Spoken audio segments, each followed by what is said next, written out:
for the pesticide section. You're going to hear a lot of overlapping info from what Adam had to say. I actually worked with Adam when we were both at Nutrient Management, and then I moved over here to the pesticide regulation section. So I'm going to kind of give you an overview of what we do.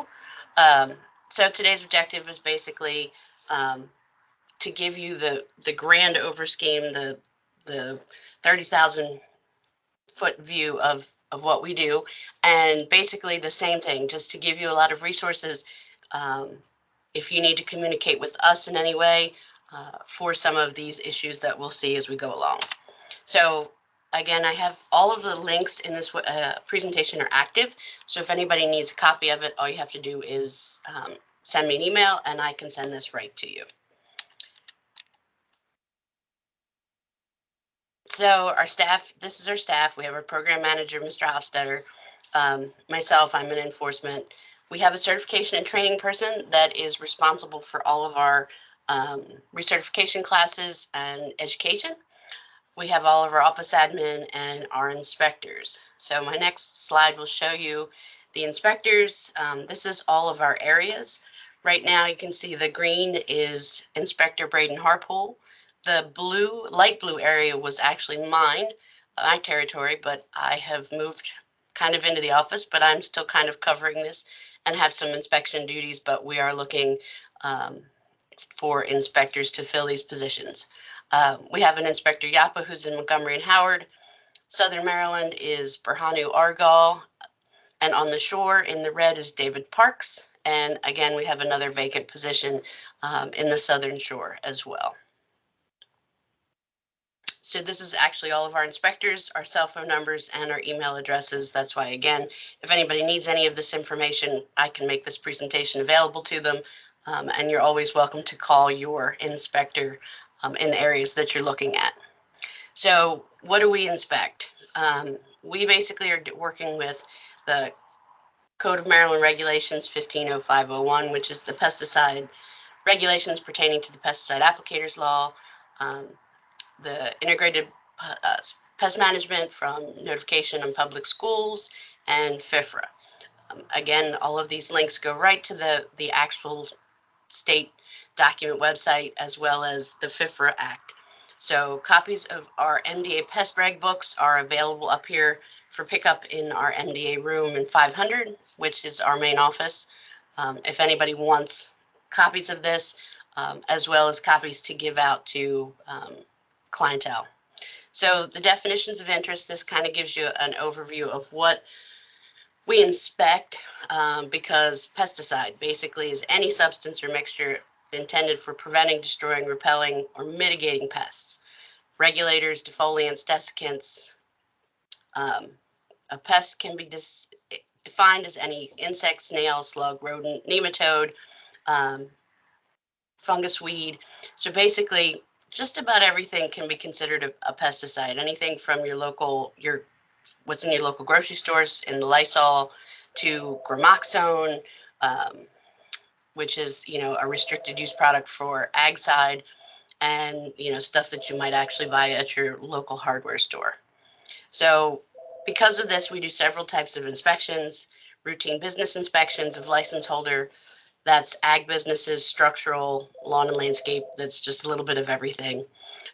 We do marketplaces to basically inspect commercial establishments to make sure all pesticide products being sold and distributed are registered with EPA and the Maryland State Chemist section. We do restricted use pesticide dealer inspections. We do worker protection, safety inspections, producer establishment, public IPMs, field stops, use observations, wood string insect inspections, import and export, and all incident and complaint investigations. The highlighted ones are in yellow there are the ones that you will most likely, as a technician, will come into contact with our ag inspectors, and we'll go over a little bit more of that as we go along. So kind of like the nutrient management program, we have pesticide applicators. We have several different types. We have private applicators, public agency applicators, commercial, and registered technicians.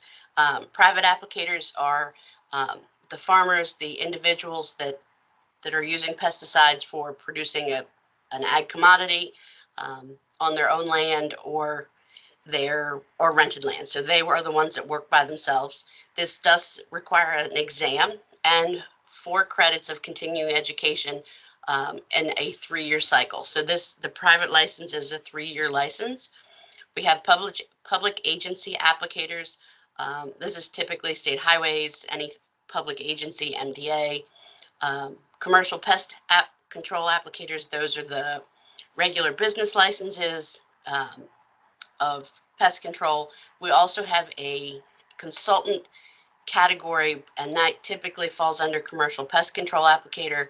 And we also have registered technicians that work under the supervision of a licensed pest control applicator. Typically, it's commercial or public. The privates don't usually have anybody registered or working under their supervision. Anybody can get a private applicator's license for use on their own properties. The public agency, commercial, and registered techs all have to be affiliated with a business. Just like Adam said, they all require exams and all require continuing education every year. So the only ones that actually need to be certified is when the farmers, they want to purchase a restricted use pesticide, or they want to purchase a neonic pesticide, which are neonicotinoids, are pesticides that have been deemed especially toxic to pollinators. Maryland does have a Pollinator Protection Act, all of which are linked here. We do have an enforcement advisory. This is mainly for marketplaces for selling. But you may also need to be certified when you're engaging or offering in or recommending or advertising any type of pesticide or device for identification, control, eradication, mitigation, detection, inspection, and prevention.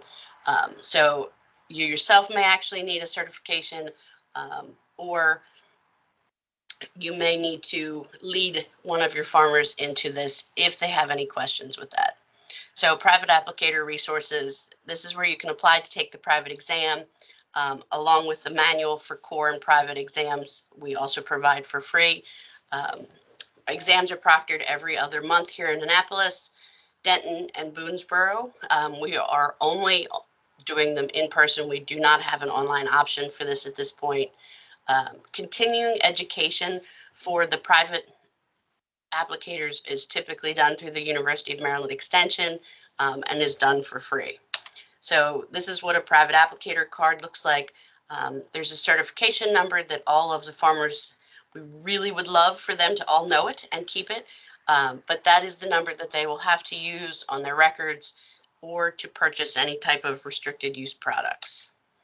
So worker protection standard, you may also run into as technicians, greenhouses, nursery operations, anything like that. So the WPS is EPA's Agricultural Worker Protection Standard, which is set up to reduce pesticide poisoning in ag operations. We actually do all of the WPS inspections. We do compliance assistance inspections, and we have a lot of the resources that farmers will need to make sure that they have the correct worker protections WPS plan. So there's a really good website, which was the one that was linked on the slide before, that takes you through a specific question by question guide to see if you will need a WPS plan. If your cooperators or operators need a WPS plan, you can always contact us or one of our inspectors in your location, and they can help work with you to make sure that everybody's doing worker protection. The PERC website is the most up-to-date place that you're going to find EPA approved trainings, which are actually YouTube videos, the how to comply manual. There's printable versions of posters and handouts. And again, we do compliance assistance and also these inspections. This is the big one that I think that we will all have come in contact with each other about, is investigation and incident complaints. So like Adam said, spring is getting ready to spring, and we're going to start getting calls. We typically start getting calls the same time nutrient management does, over the same exact things: odors, drift. So of course we have to respond to all complaints. pesticide misuses, oversprays, drift, bee kills, anything like that. So important points for you guys to remember: if an operator or somebody needs to call in with a drift report or drift complaint, please contact our department as soon as possible. Typically, time is of the essence. We do respond to these within 24 hours to be able to pull viable samples. Um, you can call in they can call in, or you can call in complaints at our main number, which is the 841-5710, and an inspector will be assigned to investigate. We also have complaint forms that can be faxed or emailed, um, all of which are here. They are all on our website, and our department email is the pest reg. So because of these, our records become extremely important. Even private applicators need to keep records, even if they're not working with a commercial business. Because if someone complains about what they're doing, we have to be able to come in and look at these records. We do provide a record keeping form, which is linked here. It is also on the front page of our website.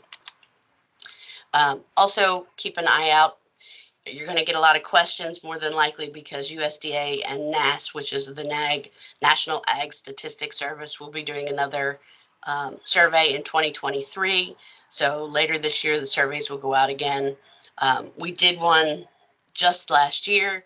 We only got about 46% response rate, which was probably due to COVID. Um, but the farmers and ag operators accounted for 74% of the total responses. So we would like to see participation improve for 2023. Participation is voluntary and anonymous, uh, and continuing educations credits are given for completing the survey. Unlike nutrient management, we are not virtual. So, we are not using the one-stop portal yet. I think we're next on the list to be added to the one-stop stuff. But right now we are not. So FieldWatch is another great tool that Maryland subscribes to that I would like to make sure that everybody here knows about. It's a free service, and it's basically um, a communication tool that their mission is to provide easy to use, reliable, accurate, and secure communications between crop producers, activities, beekeepers, and applicators. So this is FieldWatch for Maryland at a glance. Right now we have 534 users, 250 sites, and over 5,000 mapped acres. Uh, this is kind of what it looks like. You can map your registries. Like I said, this is a free service. This year they are adding, it's a GIS-based service. It will integrate with some of the precision um, equipment, but they're adding row crops this year. I'm sorry, that blanked out. Typically, it's been specialty crops, organics, beehives, um, vineyards. This year, they are going to put row crops in. So applicators can go in and look and see if there's any um, sensitive sites nearby so that they can watch for when they're doing for drift. So these are all the states that participate in Drift Watch, Bee Watch. West Virginia just joined, as well as DC. So obviously it is not just for applicators. For ag operators, it's for any applicator. Um, it's a fantastic tool, and if anybody has any questions, we can always help you with that. We also do a recycling program that you may get asked about, pesticide container recycling. These are all our locations and date for 2022. We'll start in June, and actually we've gotten over 1 million pounds in the 20 years that we've been working on this with this program. This is a little bit about, this is the brochure that actually will be going out. It will also be located on the front page of our website once we get it sent out. The recycling totals were down this year just because the guy hasn't finished everything. But if you're bringing containers to us, please make sure they're triple washed, or if you are explaining to your operators about this program, please just make sure that everything has been washed before it comes to us. This is about 30 tons of recycled plastic that we took pictures of in, I think, 2020. It was right before COVID hit. So that's pretty much all I have. Does anybody have any questions for me?